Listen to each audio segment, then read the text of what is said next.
सभी छात्रों और दोस्तों का आपके अपने YouTube चैनल जय भारतीयन पर स्वागत है। तो आप सभी कैसे हैं? आशा है आप सभी स्वस्थ होंगे। मुझे व्यक्तिगत रूप से ये कहा जा रहा था कि मैं हिंदी व्याकरण पर एक श्रृंखला बनाऊं, जिससे कि ये सभी के लिए बहुत उपयोगी हो और अच्छे से समझ सके। तो आज हिंदी व्याकरण के भाग 1 में मैं लेकर प्रस्तुत हुआ हूँ रस। हम इसमें समझेंगे रस किसे कहते हैं, रस के कितने अंग हैं और स्थायी भाव, विभाव, अनुभाव और संचारी भाव क्या है।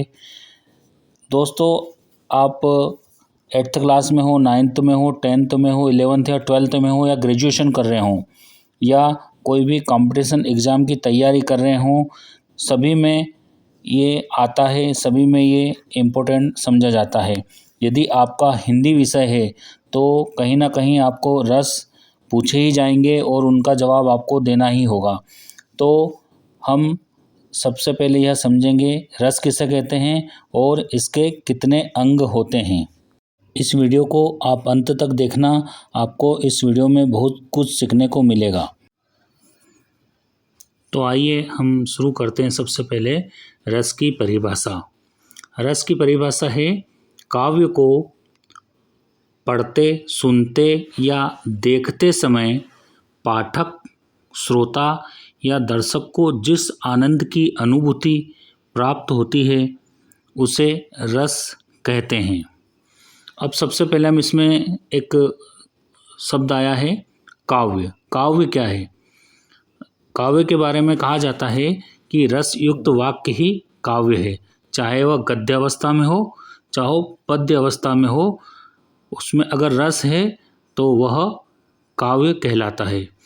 तो काव्य को पढ़ते, सुनते या देखते समय आप ये समझिए कि अगर कहीं पर कोई कविता लिखी हो पुस्तक में या कहीं दीवार पर कोई वाक्य लिखा हो जिसे हम पढ़ते हैं, या कहीं पर कोई भजन चल रहे हों या टीवी पर कोई सुंदर संगीत या कार्यक्रम आ रहा हो जिसको हम सुनते हैं, या मंच पर कोई कार्यक्रम का मंचन हो रहा हो, जैसे कोई नाटक चल रहा हो, रामलीला हो रही हो या अन्य कोई कथानक मंच पर मंचित किया जा रहा हो और उसको हम देखते हैं और हमें अगर उससे रस की प्राप्ति होती है तो हम ये कह सकते हैं कि हमने रस को अनुभूत किया। अब इसमें 3 चीज़ें आ रही हैं। सबसे पहले होता है पाठक। पाठक का अर्थ होता है पढ़ने वाला। अगर हम किसी किताब में या कहीं पर पढ़कर रस का अनुभव करें तो उससे हम कहेंगे कि हम पाठक हैं। इसी प्रकार यदि कहीं पर कोई बात सुनकर या कोई कविता या अन्य कोई संगीत या गीत सुनकर हमें आनंद की अनुभूति होती है तो हम अपने आप को श्रोता कहेंगे। इसी प्रकार यदि मंच पर, टीवी पर या अन्य जगह कहीं पर कोई नाटक या कोई कथानक प्रस्तुत किया जा रहा हो और हम उसको देखते हैं और देखकर आनंद की अनुभूति करते हैं तो उस अवस्था को हम अपने आप को दर्शक कहेंगे। तो इस प्रकार पाठक, श्रोता व दर्शक को जिस आनंद की अनुभूति होती है उसे रस कहते हैं। अब इस रस की परिभाषा से आप बिल्कुल भी कंफ्यूज मत होना। अलग अलग जगहों पर रस की अलग अलग परिभाषाएं हैं, लेकिन NCERT के हिसाब से ये जो परिभाषा है ये पूर्णतः सही है और इसको याद करने से आपको पूरे अंक मिल सकते हैं। अब हम आगे बढ़ते हैं। आगे है रस के अंग। तो रस के कुल कितने अंग होते हैं? रस के कुल 4 अंग होते हैं। यह क्वेश्चन ऑब्जेक्ट टाइप में अक्सर पूछ लिया जाता है कि रस के कितने अंग होते हैं, तो हमें कंफ्यूज नहीं होना है। रस के 4 अंग होते हैं। पहला अंग है स्थायी भाव, दूसरा विभाव और तीसरा अनुभाव और सबसे अंत में संचारी भाव। तो सभी बच्चे इसको अच्छे से याद कर लें। रस के 4 अंग होते हैं, स्थायी भाव, विभाव, अनुभाव और संचारी भाव। अब हम आगे बढ़ते हैं। आगे बढ़कर हम समझते हैं स्थायी भाव। स्थायी भाव क्या है? सहृदय के हृदय में जो भाव स्थायी रूप से निवास करते हैं वे स्थायी भाव कहलाते हैं। अर्थात ये वो भाव है जो प्रत्येक सहृदय व्यक्ति के मन में स्थायी रूप से विद्यमान होते हैं। जैसे कि मान लो अगर कोई अनाथ बालिका है जो बुरी अवस्था में है, अगर उसको देखकर किसी के मन में दया उत्पन्न हो रही है तो इसका मतलब ये है कि वह व्यक्ति सहृदय है, क्योंकि भाव कहाँ उत्पन्न होते हैं? केवल सहृदय व्यक्ति के मन में भाव उत्पन्न होते हैं। अब ये स्थायी भाव कौन कौन से हैं? तो जैसे कि हम आगे पढ़ेंगे कि रस होते हैं और उनके कुछ स्थायी भाव होते हैं। जैसे श्रृंगार रस का स्थायी भाव रति है, हास्य का स्थायी भाव हंसी है, और करुण रस का स्थायी भाव शोक है, रौद्र रस का स्थायी भाव क्रोध है, वीर रस का स्थायी भाव उत्साह है, भयानक रस का स्थायी भाव भय है, विभत्स रस का स्थायी भाव जुगुप्सा है, अद्भुत रस का स्थायी भाव विस्मय है, शांत रस का स्थायी भाव निर्वेद होता है, और वात्सल्य रस का स्थायी भाव वात्सल्य होता है। वर्तमान में एक अन्य रस भक्ति रस को भी स्वीकार किया गया है, लेकिन वह अभी इतना महत्वपूर्ण नहीं है, इसलिए हम उसे छोड़ रहे हैं। तो आपको समझ में आया कि अलग अलग रसों के कुछ स्थायी भाव होते हैं, और ये सभी स्थायी भाव किसी भी सहृदय व्यक्ति के मन में स्थायी रूप से विद्यमान होते हैं, और अलग अलग परिस्थितियों में ये स्थायी भाव सामने आते हैं और व्यक्ति को इन रसों का अनुभव करवाते हैं। जैसे कोई व्यक्ति है, सहृदय व्यक्ति है, वह जंगल में जा रहा है, उसे अचानक शेर दिखा, तो उसके हृदय में जो भय नामक स्थायी भाव निवास करता है वह बाहर निकलकर उसके हृदय को भय से भर देगा। इसी प्रकार यदि वह व्यक्ति कोई आश्चर्यजनक बात देखता है या कोई आश्चर्यजनक घटना देखता है तो उसका हृदय विस्मय से भर जाएगा, क्योंकि विस्मय उसके हृदय में स्थायी रूप से विद्यमान है। इस प्रकार सहृदय व्यक्ति के मन में ये सभी भाव स्थायी रूप से विद्यमान होते हैं, इन्हें स्थायी भाव कहते हैं। अब हम बात करते हैं संचारी भाव की। स्थायी भाव को पुष्ट करने के लिए जो भाव उत्पन्न होकर पुनः लुप्त हो जाते हैं उन्हें संचारी भाव कहते हैं। संचारी भाव की संख्या 33 मानी गई है। निर्वेद, शंका, ग्लानि, हर्ष, आवेग आदि प्रमुख संचारी भाव है। तो सबसे पहले हम ये समझें कि संचारी भाव स्थायी भाव को पुष्ट करने या मजबूत करने के लिए आते हैं, और ये पूरी तरह अस्थायी होते हैं। ये जैसे जल में तरंगे उत्पन्न होती है उसी प्रकार से संचारी भाव उत्पन्न होते हैं, कुछ देर रहते हैं और उसके बाद वे चले जाते हैं। इसीलिए इन्हें संचारी भाव कहा जाता है। इसको हम शेर वाले उदाहरण द्वारा फिर से समझते हैं। जैसे कि कोई व्यक्ति जंगल में जा रहा है और उसे अचानक शेर दिख गया तो उसके मन में भय उत्पन्न होगा।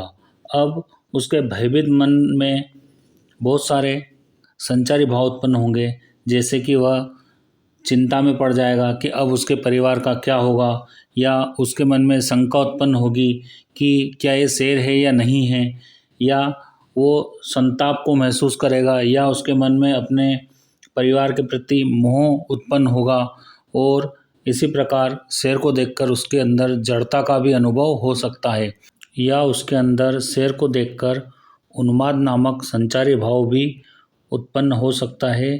तो इस प्रकार हम समझ गए कि जो संचारी भाव होते हैं वे पानी के बुलबुले की तरह होते हैं, जो आश्रय के मन में उत्पन्न होते हैं, कुछ समय रहते हैं और उसके बाद वे स्वतः ही नष्ट हो जाते हैं। इस तरह हमें यह समझ में आता है कि ये जो संचारी भाव होते हैं ये स्थायी भाव के साथी हैं, और संचारी भाव की संख्या 33 मानी गई है। इसके आगे अब हम समझते हैं विभाव। विभाव किसे कहते हैं? स्थायी भाव को जागृत करने वाले कारक विभाव कहलाते हैं। अर्थात आश्रय के मन में जो स्थायी भाव उत्पन्न होते हैं उनका कारण जो होता है वह विभाव होता है। हम कह सकते हैं कि स्थायी भाव के कारण को विभाव कहते हैं, अथवा वे परिस्थितियां जिनके कारण स्थायी भाव जागृत होते हैं उन्हें विभाव कहते हैं, अथवा जो व्यक्ति अथवा वस्तु अन्य व्यक्ति के हृदय में भावों को उत्प्रेरित करती है उन भावों के उत्प्रेरणा के कारणों को विभाव कहते हैं। जैसे हम इसको इस प्रकार से समझते हैं कि कोई व्यक्ति जंगल में गया और उसे शेर दिखाई दिया। अब शेर दिखाई देने के कारण वह व्यक्ति, जिसे हम आश्रय कहते हैं, उसके हृदय में भय नामक स्थायी भाव उत्पन्न हो गया। अब वो जो भाव, स्थायी भाव उत्पन्न हुआ है भय, उसका कारण वह शेर है। अतः हम ये कहेंगे कि जो भय नामक स्थायी भाव उत्पन्न हुआ है उसका विभाव वह शेर है। अब हम आगे बढ़ते हैं। विभाव के दो भेद हैं, आलंबन और उद्दीपन। सबसे पहले हम आलंबन को समझते हैं। जिसके प्रति स्थायी भाव उत्पन्न हो वह आलंबन कहलाता है। जैसे कि व्यक्ति जंगल में गया और उससे शेर को देखकर भय उत्पन्न हुआ, तो हम कह सकते हैं कि उस व्यक्ति के लिए शेर उस भय का आलंबन है या भय का कारण है, इसलिए हम शेर को उस स्थिति में आलंबन मानेंगे। दूसरा है उद्दीपन। स्थायी भावों को बढ़ाने या उद्दीप्त करने वाले भाव उद्दीपन कहलाते हैं।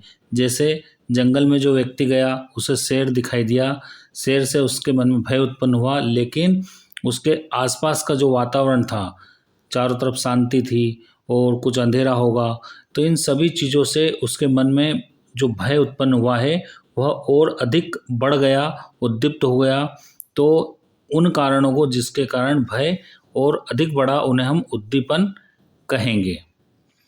इसको हम और उदाहरण से समझते हैं। जैसे शत्रुओं की चेष्टा देखकर क्रोध और बढ़ना, या लाश पर मक्खियों की भिनभिनाहट से घृणा और सिरहन अधिक हो जाना, या शेर की दहाड़ सुनकर हृदय का कंपन और भय का बढ़ जाना, ये सभी चीज़ें उद्दीपन के अंतर्गत आती है और ये स्थायी भाव को बढ़ाती है। इस प्रकार हम कह सकते हैं कि स्थायी भावों को बढ़ाने या उद्दीप्त करने वाले भाव उद्दीपन कहलाते हैं। ये आपको अच्छे से समझ में आ गया कि वे जो चीज़ें स्थायी भाव को बढ़ाती हैं, वे स्थितियाँ या परिस्थितियाँ या वे चेष्टाएं जिसके कारण स्थायी भाव जो है और अधिक पुष्ट होता है, मजबूत होता है, वो कारण उद्दीपन कहलाते हैं। इसके आगे हम बढ़ते हैं। अब हम देखते हैं कि आलंबन के भी दो प्रकार होते हैं। पहला होता है आश्रय, दूसरा होता है विषय। इसको हम इस प्रकार से समझें कि जिस व्यक्ति के मन में भाव जागृत होते हैं वह आश्रय होता है, और जिस वस्तु या व्यक्ति के प्रति भाव उत्पन्न हो रहे हैं वह विषय होता है। एक उदाहरण से हम समझें, जैसे कि हम जा रहे हैं और रास्ते में अचानक हमें सर्प या सांप नज़र आ जाए तो हमें भय की उत्पत्ति होगी।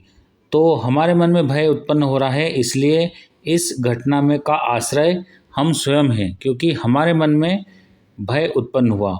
जैसा कि परिभाषा भी है, जिस व्यक्ति के मन में भाव जागृत हो, तो भाव जागृत कहाँ हुआ है? हमारे मन में जागृत हुआ है, इसलिए इस घटना का आश्रय हम हैं। इसके आगे है विषय।